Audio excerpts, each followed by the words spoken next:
కృష్ణా జిల్లా మచిలీపట్నంలో శారదానగర్లో తీవ్రమైన ఉద్రిక్తత నెలకొంది. సమాధులను పరిరక్షించాలని కోరుతూ కాలనీ వాసులు ఆందోళనకు దిగారు. కృష్ణా యూనివర్సిటీకి వెళ్లే రహదారిని దిగ్బంధించారు. పోలీసు, రెవెన్యూ అధికారుల వైఖరికి నిరసనగా రోడ్డుపై బైఠాయించారు. దీంతో యూనివర్సిటీకి వెళ్లే దారిలో ట్రాఫిక్ స్తంభించింది.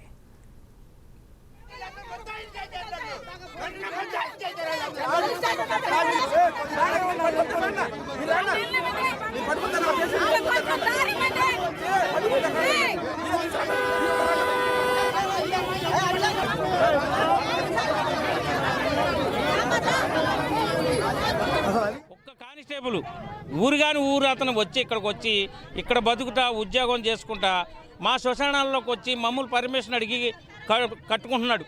అది సమాధి కట్టుకోవద్దని చెప్పాం. పాతేసుకున్నాం, సానుభూతిగా ఇచ్చాం.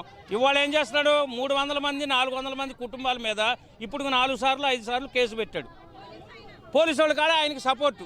ఆయన వీళ్ళందరూ నన్ను సమాధి కట్టుకొని ఇవ్వట్లేదు, ఇది ఈ ప్లేస్ వీళ్ళది కాదు, వీళ్ళకి సంబంధం లేదు అన్నట్టుగా మాట్లాడేది. పోలీసు వాళ్ళు తీసుకొచ్చేసి సమాధి కట్టేసుకుంటాడు.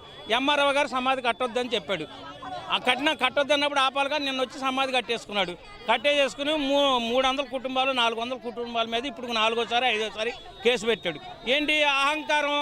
నేను కానిస్టేబుల్ అయితే నాకు ఇక ఎదురే లేదు. పోలీసు వాళ్ళంతా నాకు సపోర్ట్ ఇస్తారు. ఆయనకే న్యాయం చేస్తున్నారు కానీ, కానిస్టేబుల్కి న్యాయం చేస్తున్నారు కానీ 400 మందికి 500 మంది కుటుంబాలకి న్యాయం చేయట్లా. మాకు ధర్మం చేయాలి. ఎంఆర్ఓ గారు వచ్చి మాకు చెప్పాలి, పరిష్కారం చేయాలి దీనికి. అందుకే మేము ఈ ధర్నా చేస్తున్నాం.